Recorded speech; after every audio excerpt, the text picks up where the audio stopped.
야, 오늘 삼전 이야기부터 시작을 해가지고 여러분들 그리고 엔비디아 실적 얘기 마지막 또 오늘 올라가는 우주 쪽 테마 스페이스X까지 준비가 돼 있으니까 1시간 이분과 함께 해보도록 하겠습니다. 네. 정호창 부장님 나와주시죠.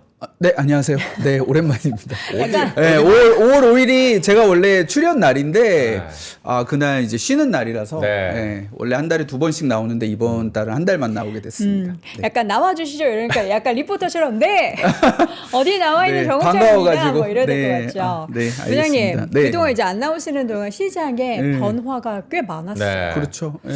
어떤 일을 가장 크게 부장님은 요거 시장의 약간 변곡점, 그게 뭔가 트리거 될 것 같다 싶으셨나요? 뭐 저희 증시가 우선은 8,000포인트를 터치. 또 찍고. 뭐 찍었었다는 네. 거고, 그다음에 뭐 어저께 뭐 하락은 했지만 이제 뉴욕 증시도 저는 제가 여기서 뭐 기억을 하실 분들도 있겠지만 네.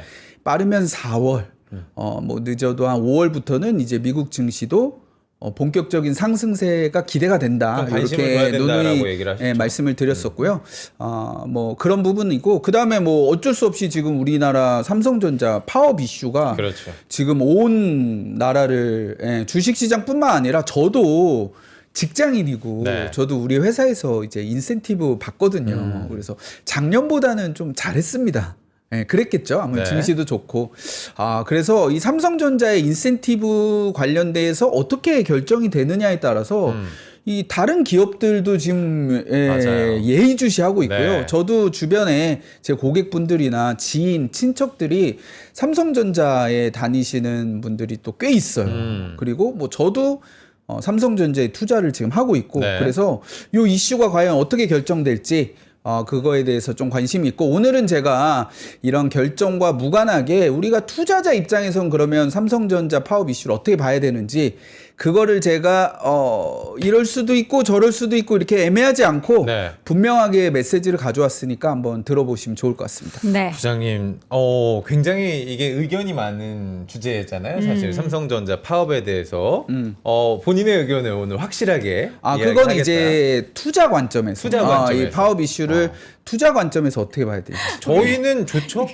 걱정했어요. 아니 나는 왜냐면 막 요즘에 댓글창에 노동자의 입장, 뭐 사측의 입장, 뭐 약간 긴급 이런 조정권, 건가 봐. 기본권이 먼저냐. 오늘 또 재밌는 이야기 또 바로 나눠보도록 하겠습니다. 네. 일단은 얘기 나누기 전에 오프라인 세미나 안내부터 살짝 예. 예고편부터 들어가 볼까요? 네, 한번 자리 해주신다고. 띄워주시면, 저희가 이제 좀 홍보가 해외 주식 뭐 이렇게 나갔는데, 정확한 거는 저는 이제 미국 주식만 그날은 얘기할 거고요. 미국 주식으로 우리가 10년을 투자를 하면은 내 자산을 10배 만들 수 있다. 요거에 대해서 그러면 그 시스템과 로드맵은 뭐고 우리가 실행을 어떻게 해야 되는지, 그거에 대해서 제가 자세하게 박지훈 부장님 도움을 받아서 안내를 해드릴 거고, 네. 잠깐 맛배기를 말씀드리면 미국 주식은 기본적으로 저도 이제 요새 한국 주식 많이 하고 좋아하지만, 이 미국 주식이 조금 상승 트렌드는 더 지속 가능한 것 같아요. 그래서 평균적으로 미국의 S&P 500이 한 10% 정도 오르고, 원달러 환율은 평균적으로 한 2% 정도 올라가서 한 12%를 우리가 지수 투자에 기대를 할 수 있다면, 그거의 2배를 우리가 수익을 내는 거에 목표를 가지고 시스템이 설계돼 있습니다. 네. 그러면 이 25%라 함은 이제 고객분들, 뭐 우리 청취자분들에 따라서는 왜 그거나 지난주에 뭐 한 달 동안 하이닉스 사서 40% 올랐는데 맞아요. 25% 그게 뭐 얼마 안 되네 라고 생각하실 수도 있지만, 내가 어떤 종목 하나를 사서 25% 50% 나는 거랑 내 전체 주식 자산의 전체 포트폴리오가 25% 올라가는 거는 또 다른 게임이고, 한 해 25% 50% 내는 거와 이거를 10년을 꾸준히 에버리징해서 꾸준한 성과를 내는 거는 또 이건 완전히 다른 게임이거든요. 네. 그런데 이제 저는 충분히 이것이 가능하다라고 생각해서, 우리가 가지고 있는 돈 뭐 1,000만 원 사서 3, 400만 원 벌고, 뭐 1억 사서 삼성전자 사서 2, 3천만 원 벌고, 뭐 그런 게임을 하자는 게 아니라, 우리가 가진 1억을 10억 만들고 5억을 50억 만들고, 네. 5천만 원을 5억 만들고, 생각만 해도 너무 행복하지 않습니까? 벌써 행복하죠. 네, 그거에 대한 제가 그 뷰를 좀 보여드릴 수 있으니까 세미나 신청 많이 하시고요. 지금 사실 많이 찾는데 네. 이제 그래도 어떻게든 좀 못 오시는 분들도 자리 부족해서 그런 분들도 어떻게 할지 제가 남은 기간 고민해 보겠습니다. 그래서 그 다음 날에 뭐 한 번 더 한다든가 다음 주에 한다든가 아니면 뭐 개별적으로 뭐 이렇게 면담이나 이런 걸 해드릴 수도 있고요. 그래서 다양한 방법으로 한 분 한 분 다 이렇게 소외되지 않게 좀 방향을 한번 짜서 후속 조치를 연락을 드리도록 하겠습니다. 네. 여러분들이 한 분 한 분 모두 소중한 자산이기 때문에 단 한 분도 이렇게 또 이제 못 오신다고 해서 어쩔 수 없어요 이런 게 놓치지 않을 아니에요. 거예요, 뭐 이런 거잖아요. 다 네. 지켜드리겠다라는 겁니다. 자, 그래서 지금 이제 오늘 이야기 나눠볼 주제가 지금 뭐 기술혁명 얘기를 하면서 대한민국 주식 투자 뭐 네네. 이런 얘기들 준비하셨는데. 네. 우선은 첫 페이지로 제가 이제 미국 주식 얘기를 하니까 네. 뭐 한국도 괜찮잖아요.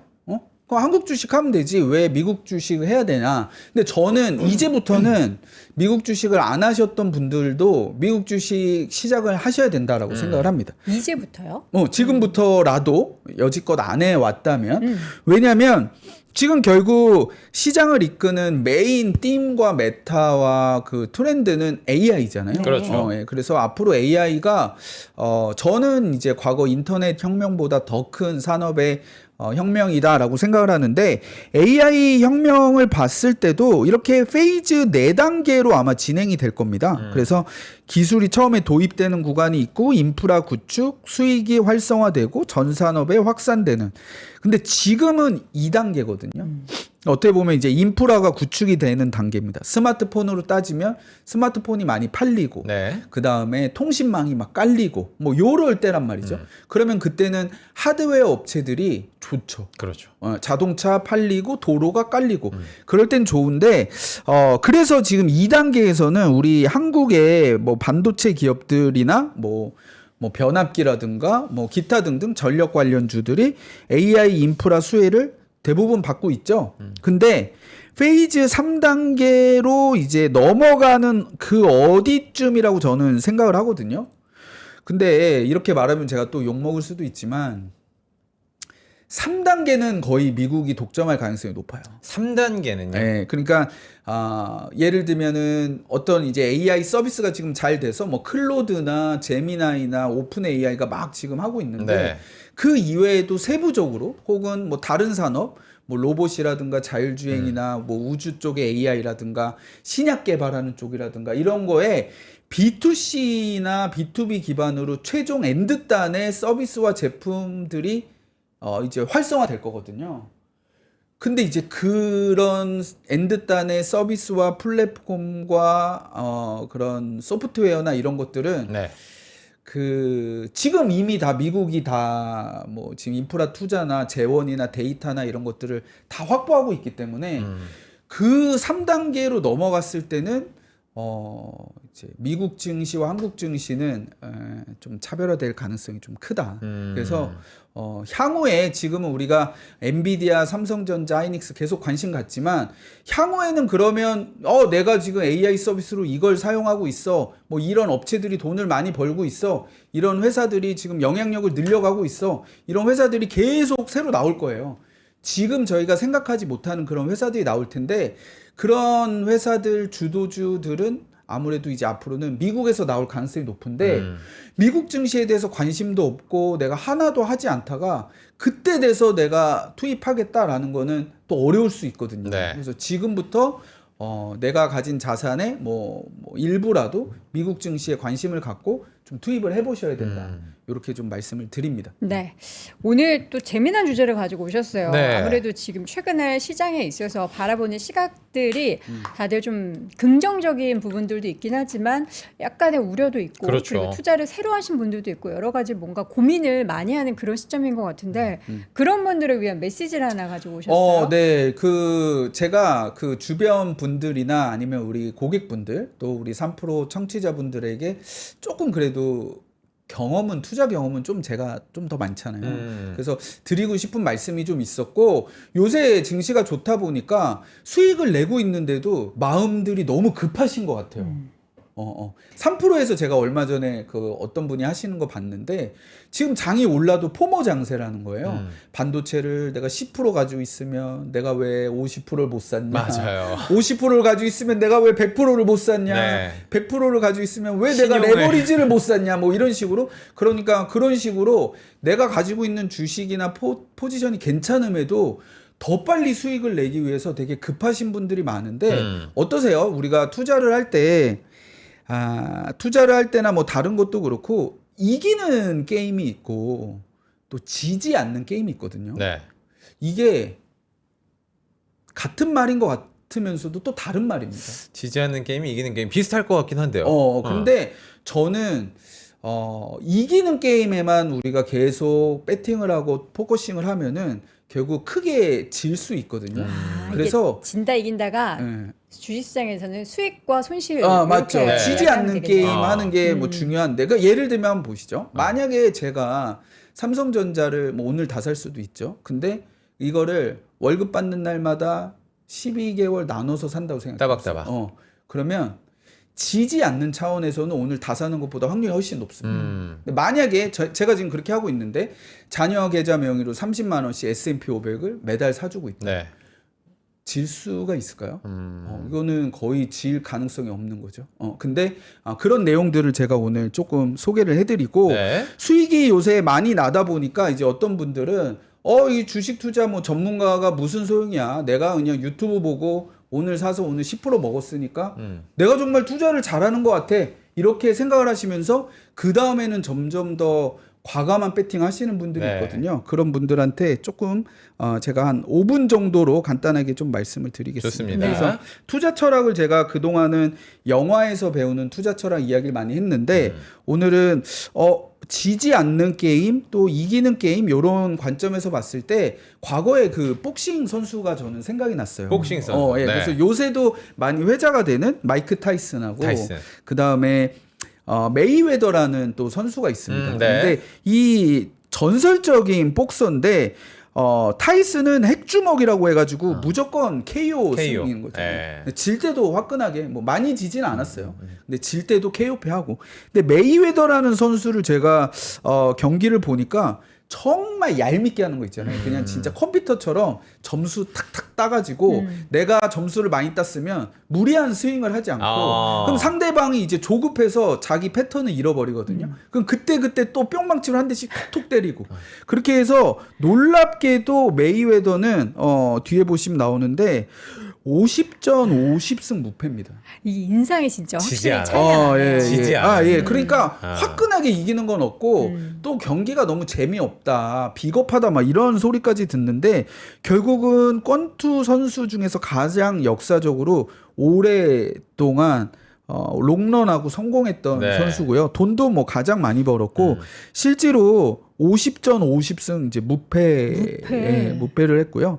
철저하게 리스크 관리 이런 부분 했었던 부분이고 타이슨은 딱 보면 많이 지진 않았어요. 그렇지만 KO 승률이 88%. 투자로 따지면은 이제 고위험 고수익 네. 투자를 하는 거죠. 예. 그래서 삼성전자 하이닉스 제가 여기 방송에서도 많이 뭐 이야기 드렸는데 저는 사실 작년 뭐 9월 10월부터 샀거든요. 근데 솔직히 말하면 저는 안 사요, 더. 왜냐면 지금도 올라갈 것 같아요. 근데 지금 사면 어때요? 제가 매수 단가가 올라가죠. 근데 만약에 거기서 20-30%만 빠져도 그 포지션에서 손실이 날 수가 있잖아요. 만약에 고점에서 많이 매수를 한다면. 그러면 수익을 많이 낼 수 있는 가능성도 있지만 또 손실 날 리스크도 있는 거고. 근데 제가 예를 들어서 나의 포지션이 지금 이미 100%, 150% 나 있다? 안 팔고 들고 가는 것도 어떻게 보면 굉장히 롱 포지션 잡는 거거든요. 근데 반대로 따지면 지금부터 반토막 나고 3분의 1 토막 날 가능성은 저는 크지 않다고 보는데 그러면은 저는 적어도 내가 투자하고 있는 반도체 포지션에서는 진리는 없는 겁니다. 네. 진리는 없는 거죠. 그래서 그런 걸 한번 생각을 해보시면 이게 투자와 스포츠를 연관을 했을 때 두 스타일 아웃복서와 인파이터 어떤 스타일을 좋아하세요? 저는 원래 지지 않는 게임을 하려고 시장을 항상 들어가거든요. 네. 근데 하다 보면은 꼭 이렇게 헤이오페 당하는 경우가 있어요. 욕심이 나죠. 욕심이 나니까. 근데 실제로 스포츠를 즐기는 분들도 네. 인기로 봤을 때는 화끈한 게임을 그쵸. 또 선호하는 네. 분들이 많기 그래서 때문에. 뭐 미국 증시에서도 엔비디아가 사실 반도체 대장주고 실적도 좋고 펀더멘탈 좋고 밸류에이션 좋아요. 주가가 안 가거든요. 최근에. 그러니까 요새 화끈하게 가는 인텔을 산다. 뭐 AMD를 산다. 그거 하루에 20몇 % 오르는데. 근데 지금 벌써 고점에서 26% 빠졌습니다. 그러니까 그런 식으로 내가 가지고 있는 포지션이 건강하고 좋은데 더 큰 수익을 내기 위해서 스윙을 크게 과감하게 하다가 가지고 있으면은 수익을 낼 수 있는 포지션을 날릴 수 있는 네. 거죠. 그래서 계속 수비만 하라는 건 아닌데 우리가 요새 증시가 좋다 보니까 수익을 내고 있는데도 불구하고 거기서 더 큰 스윙을 내거나 더 무리한 그런 선택을 하시는 분들이 좀 있더라고요. 그래서 그거 좀 말씀드리고 오늘 네. 우리 시장은 굉장히 많이 맞고 있는 상황이기 때문에 저희가 준비된 자료로 그럼 바로 한번 저기 넘어가 볼까요? 네. 네, 아니면 아이디어를 더 주셔도 돼요. 예. 정리를 한번 해주시고. 투자 철학 네. 금방 좀 하고요. 그래서 투자로 돌아왔을 때 이기는 게임은 한 종목에 이제 올인 투자를 하는 네. 거죠. 그 다음에 내가 한번 빚을 내서 승부를 보겠다. 그다음에 우리 삼성전자 하이닉스 레버리지 ETF 나옵니다. 오늘도 좀 이야기할 텐데요. 요런 거를 투자를 많이 하고 고점에 놓쳤다 하고 고점에 더 큰 금액을 들어가는 거죠. 내가 10만 원에 100만 원 산 주식을 15만 원에 1000만 원 들어가 버리는 거죠. 그냥 100만 원만 사면 내가 어쨌든 단가를 15만 원으로 줄일 수가 있는데 고점에서 더 큰 금액을 내면 거기서 조금만 빠져도 손실로 들어가는 건데 지지 않는 사람들은 이제 분산 투자를 좀 하고요. 좀 뭐 지루하죠 벌써. 그다음에 여유 자금으로 투자를 하는 겁니다. 예. 아까 제가 10년에 10배라고 하면 난 당장 10배를 원해. 뭐 그런 게 아니고 여유 자금을 투자하고 원칙을 갖고 내가 지지선에서만 매수한다. 아니면 내가 산 가격보다 떨어졌을 때만 매수한다라는 원칙 매수를 할 수가 있고요. 그다음에 뭐 주식만 하기보다는 또 저도 사실 뭐 ELS라든가 금융상품 다른 것도 좀 하고요. ETF도 좀 하고 그다음에 뭐 적금도 저도 넣고 있습니다. 그래서 분산해서? 자산 배분형 전략을 가지고 있으면 이런 식으로 이걸 계속 내가 효율화하고 리밸런싱 하게 되면은 화끈한 수익은 좀 덜 할 수 있지만 그 수익이 계속 복리를 쌓아가면서 이제 좋을 수가 있는 거고 네. 손실이라는 게 이렇게 무서운 겁니다. 내가 50% 한번 반토막 나잖아요. 그러면 그 손실을 메꾸기 위해서는 주가가 이제 100% 올라야 되는 거죠. 그래서 만약에 내가 진짜 주가 90% 마이너스 맞았다. 그러면 90% 오르면 회복되나요?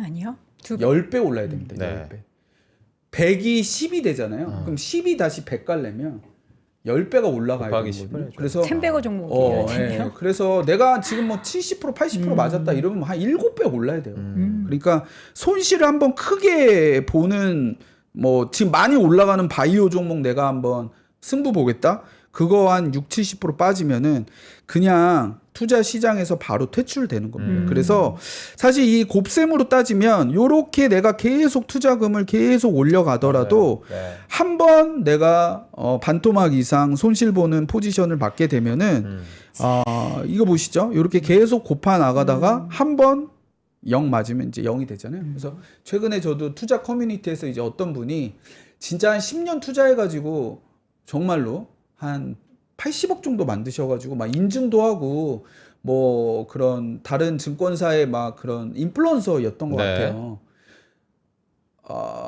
근데 무리한 배팅 한 번으로 지금 1억으로 퇴출하셨어요.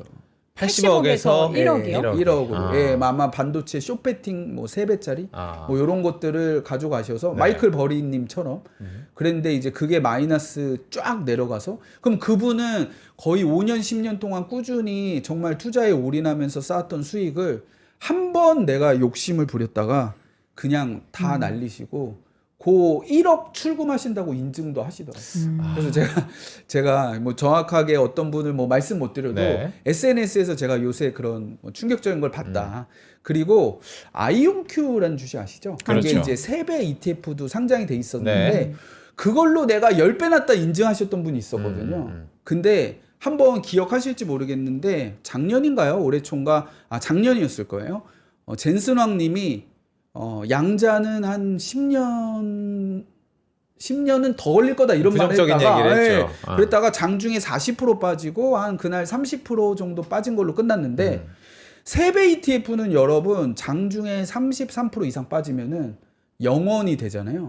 그러면 나중에 아무리 많이 올라도 상패대가 없어집니다. 그러니까 결국 그분 투자금은 다 날라갑니다. 네. 인증하고 그게 불과 일주일 후에 일어났었거든요. 그래서 사실 또 인증하면 또 부정탄다는 말이 있기도 한데 어쨌든 그렇게 리스크 있는 포지션을 내가 한번 승부 보겠다 했다가 여기서 실패를 하면은 다 날릴 수 있다. 그래서 조심하셔야 된다는 네. 말씀드립니다. 현재 구간 시장이 조금 더 밀리고 있습니다. 코스피는 3.64% 하락하면서 7,242선까지 밀렸어요. 지금 삼성전자가 어제 상승분을 모두 반납하면서 그러네요. 지금 4%대까지 밀리고 있고요. 네. 지금 뭐 노사 간의 2차 사후 조정이 재개되고 있다라고는 하지만 시장에서는 어쨌든 하락세, SK하이닉스도 지금 3%대, 현대차 주가도 현재 8% 넘게 큰 폭의 하락을 보이고 있고 코스닥도 마찬가지로 이제 네. 2.8%로 계속해서 하락세를 보이고 있습니다. 오늘은 인기가 많은 종목들, 특히나 이제 좀 몸집이 큰 종목들 중에 빨간색은 거의 보이지가 않아요. 맞아요. 예, 지금 굉장히 하락 종목이 많은 날이어서 네. 여러분들 좀 속상하실 분들도 많이 계실 것 같은데 와, 지금 외국인하고 기관이 다 집하는데 외국인의 매도가 지금 1시간 반 지났잖아요. 네. 개장한 지 3조가 3조 넘습니다. 넘었죠? 3조 예. 3천억 가량의 매도가 나타나고 있어요. 지금 연속일수로 지금 10거래일. 10거래일 어제가 9거래일이었으니까 3, 6, 9거래일이래요. 네. 예, 아, 9거래일. 9거래일. 어저께 제가 잘못했나 봅니다. 9거래일째 팔고 있고 오늘도 보면은 역시나 가장 많이 팔고 있는 건 전기전자 네. 쪽에 있어서의 매도가 2조 5천억 넘게 지금 만들어지고 있고 운수장비 아마 현대차를 좀 파나 봅니다. 3천억 가량 잡히고 있습니다. 아이고 시장이 어려워요. 예, 지금 많이 올라왔을 때는 그냥 오를 때는 이게 많이 오른 게 좀 부담되지 않을까 싶은 생각보다는 좋다 하는데 떨어질 때는 이것도 악재고 저것도 악재고 그렇죠. 이거 걱정이. 큰일 나는 거 아니야 싶은데 네. 가장 최근에 시장에 가장 힘들었던 악재 중에 하나는 이제 파업 얘기잖아요. 삼성전자. 그 얘기를 이제 오늘 해주실 예정이신데 네. 네. 파업에 관련해서 뭐 가타부터 이런 뭐 의견을 주시는 게 아니라 투자할 때 과연 이 투자 이슈를 관련해서 말씀드릴게요. 제가 꼭 오는 날은 하락하는 날이 국내 증시가 많았었던 것 네. 같고 이제 외국인들 매도는 뭐 올해 연초부터 뭐 한 80조 팔았다 뭐 이런 말이 있는데 네. 오히려 외국인 지분율은 또 작년 대비하면 더 늘었다라고 해서 외국인들은 사실은 한국 증시가 너무 단기간에 많이 올라서 그 비중이 아마 초과가 된 것 같아요. 네. 뭐 펀드 이런데 왜냐하면 뭐 아시아나 이머징 마켓에 투자하는 뭐 자산 배분이 있고 그 안에서 한국의 비중이 있는데 한국 증시가 거의 지금 뭐 2배 가까이 올랐잖아요. 연초 대비. 그렇기 때문에 그래서 좀 매도가 좀 나오는 것 같고 오히려 최근에 삼성전자 하이닉스 그 노무라 증권인가요? 뭐 맞아요. 그런 데서 네. 하이닉스 400만 원, 네, 삼성전자 59만 원. 59만 원. 그러니까 얘네들이 지금 그렇게 보고서 때리고 보고서 내고 뒤에서 파는 거 아니냐? 그거는 아닌 것 같습니다. 그래서 아까 말한 대로 자산 배분 차원에서 매도를 해야 되고 또 지금 또 문제가 연기금도 지금 국내 증시 비중이 굉장히 올라가가지고 네. 이 국내 증시 비중을 계속 가져가기가 또 좀 어렵거든요. 그래서 좀 예정된 매도들도 우리가 수급상으로 조금 우려 사항이다 이렇게 네. 좀 보시면 되겠습니다. 그래서 네. 오늘 뭐 마침 삼성전자 오늘 파업으로 파지고 있는데 우리가 지지 않는 게임 차원에서 생각을 해보면 내가 떨어지는 날만 모아야겠다 이런 생각이면 또 오늘 같은 날이 좋은 날일 수 있는 거죠. 뭐 그런 분들 기다렸던 분들한테는요. 그래서 그 파업 관련해서 그러면 과연 주가는 어떻게 될 것이냐 네. 이걸 좀 말씀드리겠습니다. 네. 실제로 삼성전자 주가는 제가 이제 이걸 금요일 기준으로 만들었는데 제가 주말에 일요일에 출근해서 자료를 만들었어요. 그러다 보니까 금요일 기준으로 했는데 실제로 파업 리스크가 좀 작용을 하고 있었습니다. 네. 그래서 한 달 정도 주가 상승률 보면은 하이닉스보다 전자가 못 가네 뭐 이런 식으로 맞아요. 보셨을 거예요. 그래서 네. 저도 고객분들한테 이 파업 이슈가 해결되기 전까지는 하이닉스가 삼성전자 대비 아웃퍼폼할 가능성이 높다. 네. 하지만 파업 이슈가 해결이 된다면 삼성전자가 뒤에도 말씀드리겠지만 더 아웃퍼폼할 것 같다. 그러면 투자는 어떻게 해야 되느냐? 이기는 게임으로 가면 어떻습니까? 그러면은 제가 그 얘기를 했을 때 전자를 팔고 하이닉스를 사고 그 다음에 파업이 해소가 될 것 같으면 하이닉스를 팔고 삼성전자를 사고 그러면 좋죠. 근데 저는 그렇게 솔루션을 드리지 않았고 네. 지지 지지 않는 게임 차원에서는 그냥 두 주식을 그냥 같이 가져가시면 된다. 그럼 한쪽이 올라갈 때 하이닉스 상승분을 내가 먹고 삼성전자가 또 캐치업할 때 또 올라갈 수 있다 이렇게 말씀을 드리는데 실제로 이 파업 이슈 때문에 최근 한 달 삼성전자가 메모리 반도체의 1등 회사죠. 매출이나 이익 기준으로 뭐 기술력은 또 다른 문제일 수 있습니다. 그리고 사실 파운드리 쪽에 호재도 있었어요. 네. 애플이 뭐 인텔이나 삼성전자 쪽으로 배분을 좀 하겠다. 그런데도 불구하고 주가는 다른 기업들 대비 절반 정도밖에 못 올랐고 연초 이후에도 보면은 상승률이 좀 가장 좀 부진한 상태입니다. 그럼 이제 요거를 봤을 때 아예 삼성전자는 메모리 반도체만 있는 게 아니라 뭐 다른 사업부도 있어서 그런 거 아닌가요? 뭐 이렇게 말씀하실 수도 있지만 지금 시장에서는 그냥 삼성전자는 메모리 반도체 기업으로 보고 있어요. 네. 왜냐하면 지금 이익의 1분기만 봐도 이익의 95%가 다 메모리 반도체에서 나왔기 때문에 예전에는 삼성전자는 퓨어 업체가 아니다 이렇게 생각할 수도 있었지만 지금은 거의 퓨어 업체 실적 기준으로 이익 기준으로 마찬가지다라고 보는데 네. 이 파업 이슈 때문에 확실하게 수익률 정체가 나타나고 있다라는 거고요. 근데 과연 이 실적 대비해서는 어떠냐라고 보면 하이닉스가 계속 치고 올라가다 보니까 제가 이제 가만히 보면 이게 선을 좀 넘은 것 같은데 라는 시점까지 시가총액이 굉장히 좁혀지는 구간이 있었거든요. 그래서 지금 삼성전자와 하이닉스 시가총액이 한 25% 정도 이렇게 차이가 나는 거죠. 그래서 많이 좁혀졌고 매출을 봤을 때는 1분기 기준으로는 하이닉스 매출은 삼성전자의 40%가 안 됩니다. 영업이익은 65% 정도라서 사실은 뭐 매출 기준이 더 크게 나타나는데 네. 파업 리스크로 인해서 최근에 삼성전자가 다른 기업 대비 디스카운트 구간에 있는 거는 저는 좀 그렇다라고 생각을 하고 있고요.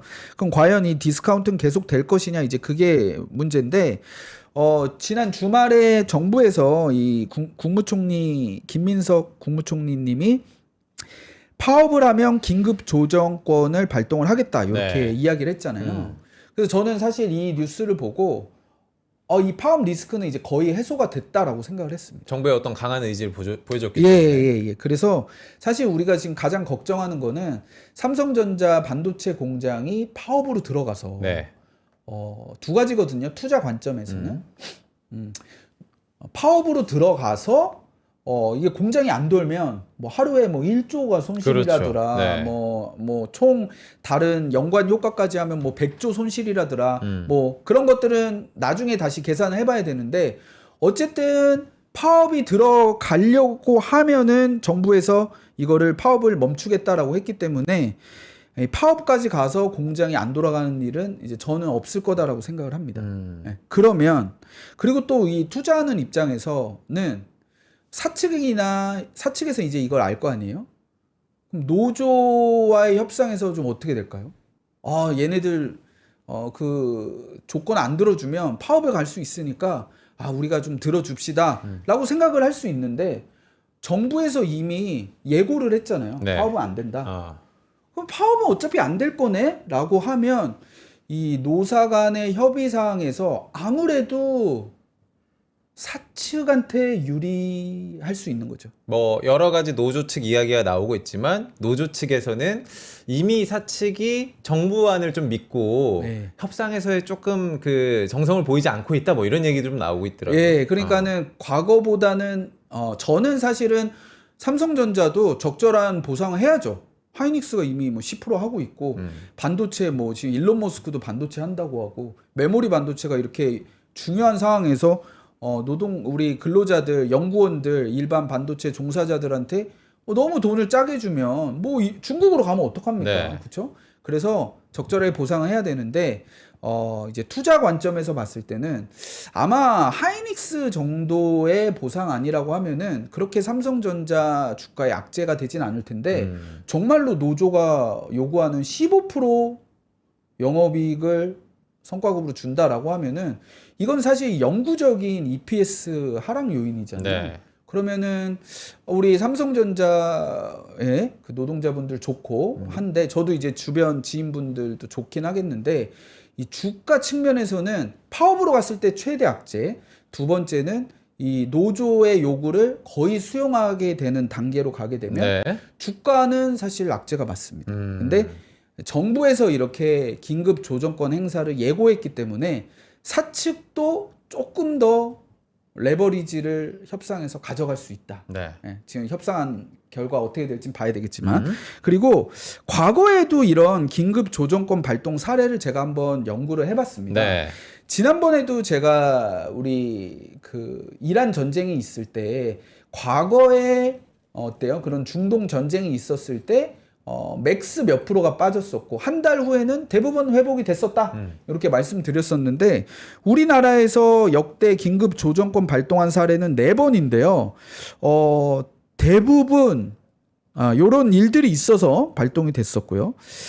뭐 이렇게 합의가 된 적도 있지만 뭐 극적 타결이 된 적도 있지만 뭐 아시아나항공 사례를 보면은 강제 마무리가 됐었고요. 네. 뭐 대한항공도 마찬가지입니다. 근데 결과는 결국 노조 측이 불리하게 합의 결과가 났습니다. 69년에도 사측 우위 합의였었고 93년에도 노조 요구안이 대폭 축소가 됐었고요. 요런 사례들을 봤을 때 어떻습니까? 노조 입장에서도 이걸 우리가 극단으로 몰고 가가지고 파업까지 갔을 때 정부한테 커팅 당하면 우리 요구안은 사측이 주는 것도 못 받을 수도 있겠네? 라는 생각할 수가 있죠. 네. 노조도 조금 급해진 부분이고 사측도 어떻습니까? 사측도 사실 하이닉스 정도 뭐 한 3년 정도는 우리가 영업이익 10% 정도 보상하겠다라고 제시를 하고 있잖아요. 그러면은 그것보다 더 주는 거에 대해서는 아무래도 이 과거 사례나 이런 지금 사실 여론도 그닥 또 지금 삼성전자 노조에 긍정적이지 않거든요. 예, 그런 걸 감안했을 때 이게 시장에서 노조에 대해서 엄청나게 반영을 해줬네라는 결과가 나오기도 좀 어렵고 네. 결국 파업으로 가는 극단적인 상황도 우리가 예상하기는 좀 어렵지 않나. 그래서 저도 한 명의 어떻게 보면 근로자 입장에서 삼성전자 그 노조원들도 응원하고요. 적당히 저는 또 보상해줘야 된다라고 생각을 합니다. 네. 그리고 삼성전자 주주로서도 이게 너무 과도한 보상과 파업으로 극단적인 상황으로 가지 않아야 된다라고 생각하는데 결국은 그렇게 될 것 같다라고 생각을 하고요. 파업 때문에 삼성전자가 그동안 메모리 반도체 최근 한 달간 상승해서 소외를 받았기 때문에 이 파업 이슈가 어쨌든 결론이 나게 되면 뭐 지금 결론이 나겠죠. 한 3, 4일 내로. 그러면 너무 극단적인 방향으로 나지 않으면 주가는 리바운드 할 가능성이 높다라고 저는 생각을 하고 있습니다. 그래서 과거 사례를 보면은 현대차 같은 경우에는 공권력 투입 압박이 있었고 그래서 조기 타결이 됐었고요. 생산 차질이 1조 원에 육박하자 정부가 긴급 조정권을 전격 발동했다. 근데 지금 반도체는 뭐 100조 원 손실이 뭐 지금 예상이 된다. 네. 그리고 삼성전자, 하이닉스 지금 반도체 수출이 우리나라 수출의 지금 거의 35% 넘거든요.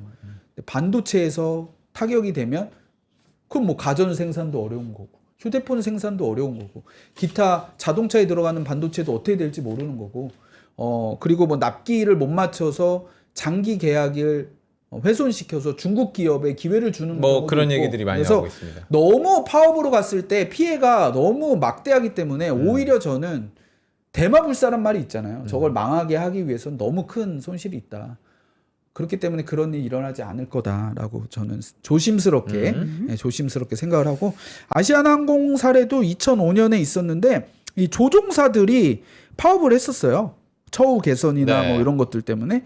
근데 결국은 파업까지 갔고 중노위가 뭐 강제로 중재안을 확정을 했었는데 그 당시에도 노조의 요구안은 거의 전량 기각이 됐었습니다. 그래가지고 주주 관점에서는 파업권을 만약에 박탈하게 되면은 노조의 협상력은 좀 약해지거든요. 그래서 정부는 국가 경제 안전을 우선함으로 좀 사측에 유리한 결론 도출 가능성이 좀 높다라는 이 과거 사례들을 봤을 때 요 사실을 지금 삼성전자 노조 측이나 삼성전자 사측도 다 알고 있잖아요. 네.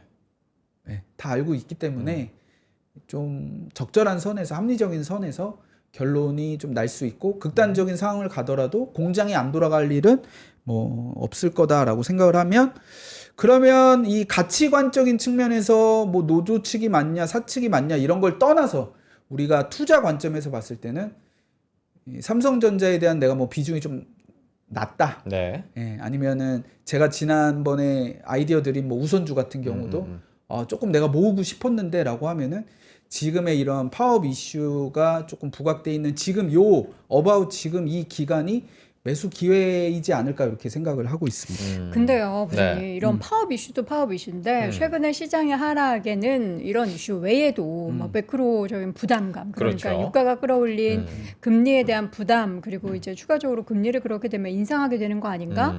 이런 부담이 있는 상황에서 과연 지금 하락한다고 우리가 섣부르게 이렇게 사도 되는지에 대한 걱정도 좀 있는 것 같아요. 매크로가 이렇게 불안한데 산업에 대한 기대감만 가지고서 정말 지금 사도 될까? 천천히 사셔야죠. 예, 천천히 사야 네. 되고 그 다음에 그 투자하실 때 걱정이 없었던 때가 있었나요?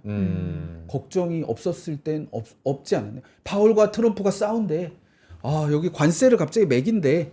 뭐부터 해서 이란 뭐 최근에 뭐 전쟁도 있었고 네. AI가 버블이래. 버블이래. 지금 계속 투자 못한대. 부터 해서 걱정이 없었을 때는 사실은 없었다라는 생각을 해주시고 메모리 한번 생각해 보시죠. 대세를 한번 생각해 보세요. 대세라는 거. 우리가 지금 투자를 하고 있는데 이 대세를 생각해 보면 이 대세가 금리가 내려서 대세인가요? 그거 아니지 않습니까? 유동성 때문에 지금 시장이 대세인가요? 그건 아니죠. 코로나 때는 그랬죠. 코로나 때는 저금리, 유동성 폭발, 그게 사실 시장을 끌고 가는 대세의 흐름이었는데 그게 갑자기 인플레이션으로 금리를 올리면서 그 대세의 메인팀이 깨지면서 주가가 크게 하락을 했는데 네. 지금은 대세는 AI 아닙니까? 그렇죠. AI고 가장 중요한 자원이 반도체 아닙니까? 미국의 시가총액 1위 기업은 엔비디아 반도체 기업으로 교체가 됐고요. 우리나라 기업도 삼성전자 뭐 항상 시총 1위였으니까 뭐 그렇다 쳐도 그전에는 LG 에너지 솔루션이 시총 2위 아니었나요? 근데 시총 2위를 하이닉스가 지금 1등을 위협하는 하이닉스가 갖고 대세는 지금 AI고 이 AI에서 가장 중요한 자산은 반도체라는 걸 봤을 때 저희가 아까 제가 처음에 말씀드린 대로 지지 않는 게임을 한다면 내가 월급 받을 때마다 뭐 삼성전자 한 주씩 모은다? 아니면 10주씩 모은다? 아니면 빠지는 날만 내가 뭐 10주씩 모은다? 뭐 이런 단계로 투자를 하시면은 또 괜찮을 거고요. 그 다음에 지금 삼성전자 지금 이런 파업 이슈가 있고 금리 얘기해 주셨는데 조금 더 지나면 또 한 달 정도 지나면 또 삼성전자 2분기 실적, 하이닉스 2분기 실적 얘기 나오잖아요. 네. 지금 얼마 얘기 나온지 아세요? 어느 정도까지 지금 올라가고 있습니까? 지금 맥스 100조 얘기 나옵니다. 삼성전자가요? 예. 네. 2분기예요? 예. 1분기 57조였잖아요. 네. 처음에 40조였거든요. 아. 그러다가 어드밴스하게 보는 공격적으로 보는 애널리스트가 50조 나올 것 같아라고 했는데 결국 57조 나와서 그렇죠. 우리가 깜짝 네. 놀랐잖아요. 맞아요. 지금은 2분기 컨센은 뭐 한 70 몇 조에서 80 몇 조 이렇게가 기본 네. 지금 예측들이고 80조예요 그래도. 아. 근데 조금 공격적으로 보시는 분들은 지금 100조 얘기 나오고 있거든요. 그러면 이런 매크로 이슈들이 어느 정도 조금 또 수그러들고 또 뒤에 나오지만 엔비디아 실적 잘 나올 겁니다. 엔비디아 실적에서 또 저희가 AI 반도체에 대한 또 힌트를 좀 얻을 거고 삼성전자 실적은 또 7월 초면 또 바로 또 나오겠죠. 그러면 파업 이슈는 한 앞으로 3, 4일 정도 시간 제한이 있는 이슈고 네. 실적도 한 달 후면은 나올 때 되면 또 실적에 대한 기대감이 또 주가에 또 반영되는 시기일 수 있거든요. 그러면 이런 어려운 시기는 내가 봤을 때 조금씩 모아야 되는 시기 아닌가 이렇게 저는 생각을 하고 있습니다. 결국에는 이제 부장님께서 말씀해 주신 것처럼 지금 전 세계의 흐름은 AI 대세 사이클이고 참 우리나라 산업, 우리나라 기업들이 그 대세 상승의 가운데 핵심으로 있다는 게 정말 사실 이 뿌듯하죠. 노동자분들에 대한 어떻게 보면은 반대급부적으로 여론이 좋지 않은 거는 이 삼성전자 하이닉스에 대한 관심이 정말 전 국민적으로 있는 시기이기 때문에 이게 좀 잘 해결되기를 바라는 마음에 우리 댓글창도 매일매일 좀 뜨거운 것 같은데 자, 이 대세 상승의 가운데 있는 삼성전자와 하이닉스 이 2배짜리 단일 종목 2배짜리가 곧 출시가 됩니다. 예, 다음 주. 2배 ETF. 예, 그래서 저는 어저께 그 지점에서 투자자분하고 이야기를 하다가 깜짝 놀랐어요. 나이가 연세가 7, 80대 되시는 분인데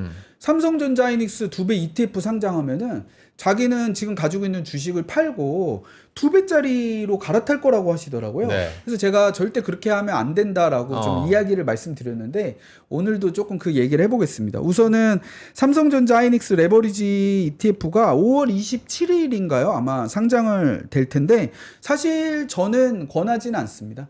권하지는 않는데 권하지 않는 이유를 또 뒤에 어차피 많이 말씀드리겠지만 하실 듯. 근데 어차피 많이들 하시겠죠. 저 말이 왜 이렇게 재밌죠?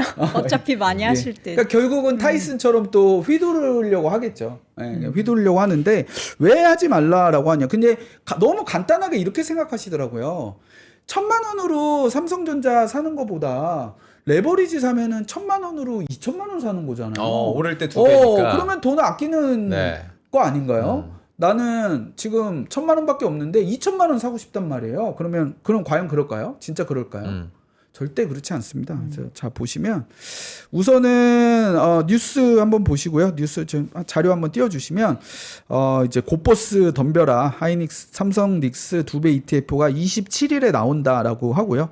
모르셨던 분들도 있을 텐데 또 괜히 제가 알려줘서 하시는 거 저희 메일에 아닌가? 있어요. 다 알고 계시죠? 이제는 다 알고 계시죠? 있습니다. 근데 야 여기 이거 뉴스를 보면 당국에서 다 당일치기만 해라 이런 기사가 나왔는데 실제로 미국에서 2배짜리 ETF 거래량이 엄청 많은 ETF가 있어요. 우리나라 투자자들이 정말로 사랑하는 뭐 반도체 3배 ETF도 있지만 네. TSLL이라고 TSLL. 테슬라 2배 ETF가 있어요. 그거 매번 상위권 아니에요? 네. 거래량? 그러니까 테슬람들이 화끈하게 우리는 더 믿는다 해서 하는데 여기도 기사에 이렇게 나왔어요. 테슬라 주가는 1년 동안 5월 15일 기사입니다. 27% 올랐다. 하지만 테슬라 주가 등락률을 2배 추종하는 레버리지 TSLL은 같은 기간 1.13% 하락했다는. 저 문제 있네요. 뭐죠? 주가 변동성이 커질수록 레버리지 ETF의 음의 복리 효과가 확대됐기 때문이다라고 한번 제가 즉흥 한번 설명을 드려보겠습니다. 네. 아까 제가 3배짜리 ETF 말씀드렸죠. 주가가 30% 많이 빠졌어요. 30%. 그럼 3배는 몇 프로 빠집니까? 3배면 곱하기 90%. 3면은 9배가 90% 빠지죠. 근데 30% 빠졌다 30% 오르면은 거의 마이너스 80 몇 프로겠죠. 그렇죠?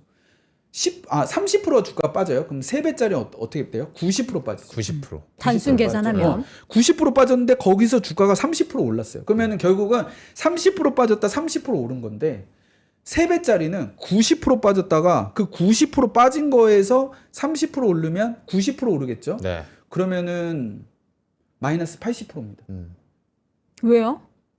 계산이 잘 안 되는데. 예. 잠깐 제가 계산 한번 생각해 보시고. 자, 그래서 제가 예를 들면 테슬라 본주를 보시면 지금 5월 15일 기준으로 역대 최고치에서 15% 빠져 있거든요. 15% 빠져 있죠. 15%. 근데 TSLL은 어떻게 됐습니까? 고점 대비. 그러니까 고점이 거의 비슷해요. 24년 12월이에요. 이게 또 고점도 다르네요. 얘는 12월이고 얘는 25년 12월이고. 근데 이렇게 되는 거죠. 이게 기간 수익률 따져도 그래요? 네. 기간 그러니까 수익률 따지면 하루는 동일하게 추종을 하는데 이게 기간이 계속 길어질수록 왜냐하면 10% 빠졌다가 10% 오르면 본전이 안 됩니다. 20% 빠졌다 20% 빠지면 본전이 안 되고요. 50% 빠졌다가 50% 오르면 아까 50% 빠졌다 본전 되려면 100% 올라야 된다고 했죠. 빠지는 폭이 커질수록 반등은 몇 배 해야 되거든요. 그러니까 레버리지를 사서 내가 만약에 30% 40% 마이너스 맞았다. 본주가 내가 삼성전자 하이닉스 200만 원일 때 들어가서 본주가 다시 200만 원 왔다. 저는 본전이 안 될 확률이 굉장히 높아요. 그 저렇게 변동성이 심한 주식은 더 레버리지하는 게 좀 어려운 것 같아요. 네, 그것도 그렇죠. 장기적으로 끌고 네. 갑니다. 네, 그래서 아. TSLL 만든 운용사에서도 이걸 이렇게 많이 살지 몰랐다는 거예요. 한국 투자자들이 그래요. 이거 왜 이렇게 네. 이거 하루짜리로 하는 거지 이거 장투하는 거 아닙니다라고 운용사 쪽에서도 그렇게 인터뷰를 제가 판매자가 본 적이 있는데, 그렇게 얘기를 하는. 그렇게 투자하면 안 된다는 네. 거죠. 이게 계속 오르고 내리고 하면서 추적 오차가 계속 음의 복리 효과가 쌓여서 결국에는 다 올라왔는데 이렇게 돼서 지금 아마 코스닥 레버리지 하시는 분들도 많이 느끼실 거예요. 레버리지 ETF 하시는 분들도 나 1000포인트에 들어갔는데 지금 다시 1000인데 왜 내 거 손실이지? 이렇게 생각을 하시거든요. 네. 그래서 하루 단타 뭐 길게 보지 않고 한 2, 3일 내가 들고 간다로는 2배짜리 ETF 맞을 수 있는데 이거 장투하시고 그러면은 아까 말한 대로 크게 손실 볼 가능성이 있으니까 조심하셔서 뭐 잘 쓸 수 있겠죠. 뭐 내가 단기간에 급락했을 때 요거 단타로 들어간다거나 아니면은 내가 내가 어떤 주식에서 수익 본 자금만 내가 2배에다가 투입한다거나 뭐 이런 식의 조금 유두리를 가지고 운용의 묘를 키울 수는 있는데 내가 이걸로 승부 보려고 하다가는 아까 말한 대로 TSLL처럼 그렇게 됩니다. 그래서 저는 주변에 우리 그 펀드 매니저들도 많이 아는데 매니저분들도 이 2배짜리, 3배짜리 ETF 본인도 고객 돈은 그렇게 못 하잖아요. 네. 규정이 있으니까. 본인이 공부하고 이거 테슬라 갈 것 같아.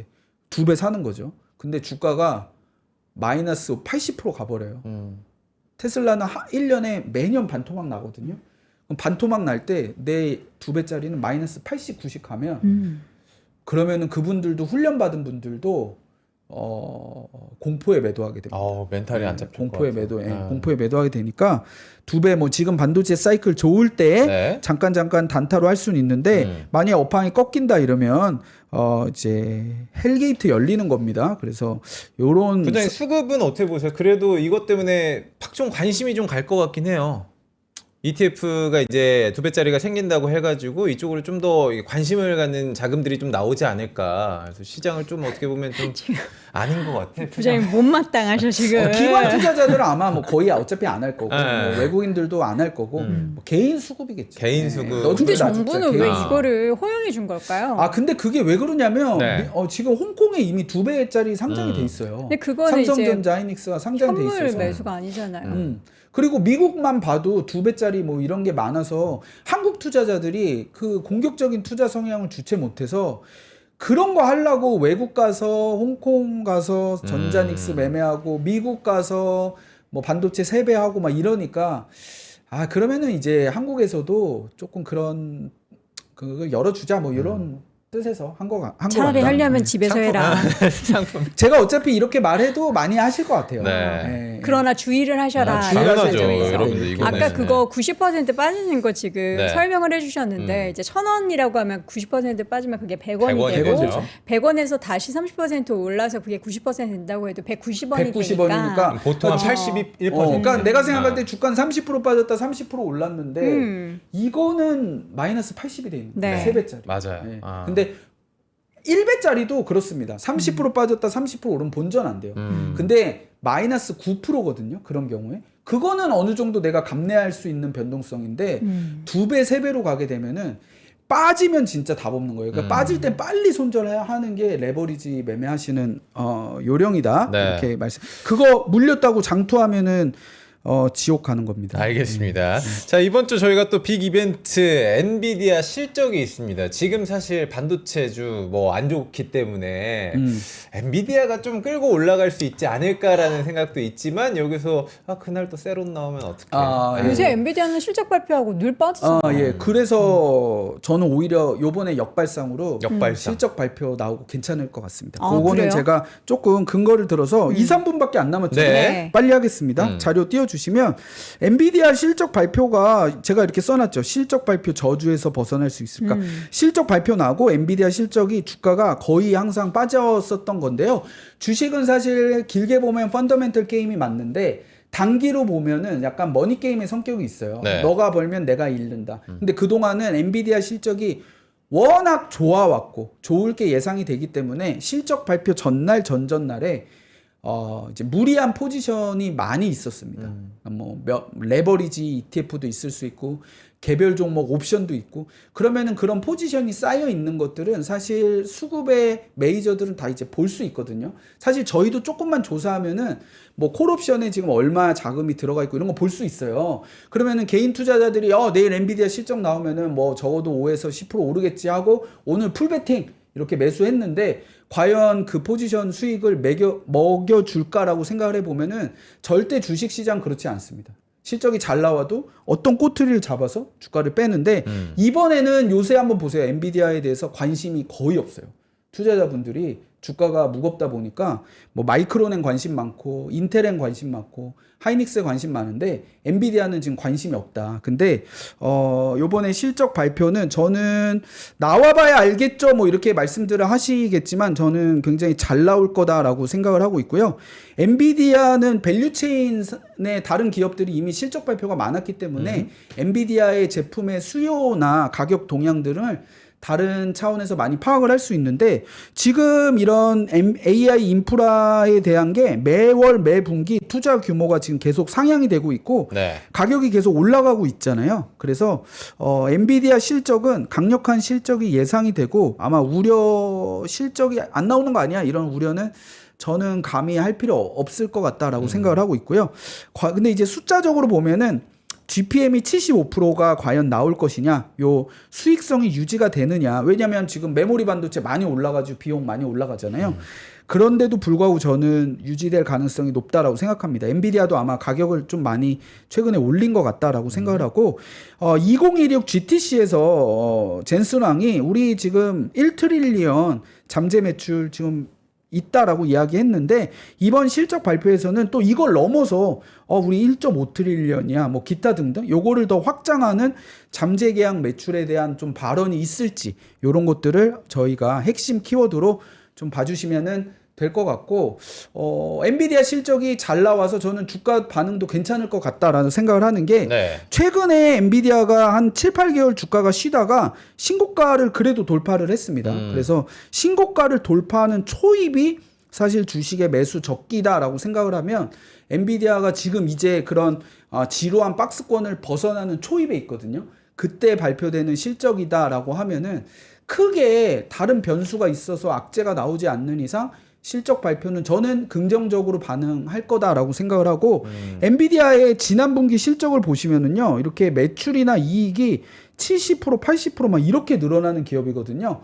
근데 지금 PER이 24배에서 26배 정도 예상하니까 실적 대비 밸류에이션도 굉장히 부담 없는 구간이다라고 생각을 해서 지금 최근에 반도체 좀 세론 있잖아요. 네. 근데 우리나라 시간으로 아마 우리 여행커님이 가장 먼저 소개해 주시지 않을까. 그렇죠. 3%에서 목요일 아침에 확인할 수 있을 텐데 요거를 좀 계기로 해서 또 반도체가 턴어라운드 하는 거를 좀 기대해 보겠습니다. 지금 시장이 코스피가 4% 넘게까지 밀리고 네. 있습니다. 이러다가 이제 오늘 또 코스피 200 요 지수가 또 5%까지 밀려서 매도 사이드카 발동하는 거 아닌가. 사실 최근에 너무 매수 사이드카가 사이드카가 정말 많이 빈번하게 나오죠. 발생하다 네. 보니까 이제 여러분들도 이것도 나올 수도 있겠네 싶은 생각 하실 겁니다. 외국인의 매도가 지금 3조 8천억 넘게 추례가 되고 있고요. 개인이 이거 3조 9천억을 넘게 받아내고는 있지만 네. 지수의 낙폭이 줄어들기는커녕 지금 7,200선마저 좀 위태로운 상황. 삼성전자가 4%, SK하이닉스가 4%, 그리고 현대차의 주가는 9%, 삼성물산의 주가도 8%대 큰 폭의 하락세를 보이고 있는 상황입니다. 네. 쉽지 않네요. 뭐 쉬운 게 어디 네. 있어요? 우리가 준비된 내용은 네. 스페이스X까지가 있긴 한데 스페이스X는 다음에 다음 6월 초에 시간에 나오면? 하셔도 될 것 같고요. 6월 초에 얘기할게요. 마지막으로 변동성이 굉장히 큰 하루하루 이런 시장을 겪고 있는 상황인데 우리 투자자분들에게 좀 팁이라도 아니면은 뭐 조언이라도 좀 주신다면 어떤 것들이 아까 있을까요? 말씀하신 게 천천히 살아. 이 얘기는 저는 인상 깊었거든요. 그러니까는 매일매일 시장을 계속 뭐 관찰하시고 그거에 의미를 두는 게 과연 저는 의미는 없을 것 같고요. 네. 그래서 저희가 지금 뭐 적어도 연말 그다음에 뭐 2년 3년 AI 사이클이 가는 동안에는 투자에서 되게 좋은 기회가 좀 많이 있을 것 같다라고 좀 말씀드리고 지금 반도체 주가 빠지는 거는 다시 한번 체크를 해봐야 되겠지만 지금 펀더멘탈 이슈는 아닌 것 같아요. 네. 그래서 그런 부분, 수급적인 부분, 그다음에 많이 올라서 차익 실현 나오는 부분, 그다음에 어쨌든 뭐 파업 이슈도 요게 글로벌 반도체 쪽에 조금 악재가 되고 있긴 하거든요. 지금 메모리가 부족한데 이거 전자 혹시나 파업해서 반도체 물량 없으면 다른 애들도 다 셧다운이다 이렇게 생각도 하는데 제가 아까 말씀드렸다시피 그런 근거들을 토대로 그런 극단적인 일은 좀 안 일어날 걸로 좀 예상을 하고 있다 이렇게 희망적인 얘기를 말씀드리겠습니다. 네. 지금 박수근 중노위원장의 발언을 빌면 네. 삼성전자 노사가 일부 의견이 좀 좁혀지고 있다라는 얘기가 좀 여슈 구간에 전해지고는 있지만 이 소식을 이제 들었으면 어제 같은 경우에는 이제 법원의 판결 나온 맞아요. 이후에 일부 주가가 인용 된 후에. 엄청나게 급등을 했는데 네. 오늘은 시장 분위기가 영 돌아서지는 못하고 있습니다. 어쨌든 하락세가 지속되고 있는 시장 분위기까지 확인을 해봤고요. 네. 오늘 정호청 부장과 함께했습니다. 고맙습니다. 고맙습니다. 네, 감사합니다. 근데 이게 보통 문제는 아니라고 생각이 되는 게 그간 정말 많은 파업들, 많은 기업들의 파업을 봐왔지만 와 국가의 이제 GDP가 좀 흔들릴 수 있다라는 뉴스가 있다 보니까 그만큼 정말 삼성전자 이 반도체가 지금 우리나라 산업의 근간이 돼가고 있구나라는 생각을 지울 수는 없을 것 같고요. 좀 하루빨리 응원을 해드리도록 하겠습니다. 누구를 응원할까요? 아니 뭐 정말 두 분 다 웃으면서 양쪽 다. 할 수 있게. 지금 양쪽 다 그리고 우리 지켜보는 주주분들이 특히나 이제 오실 수 있는 그런 결론이 빨리 도출이 됐으면 좋겠습니다. 이게 시장이 제일 싫어하는 게 불확실성이거든요. 네. 불확실성 해소를 두 손 모아 기원해 보도록 하겠고요. 시장 분위기 별로 좋지 않은데 내일은 좋은 분위기에서 만나길 소망하겠고요. 10시에 다시 돌아오겠습니다. 여러분 오늘도 고맙습니다. 고맙습니다.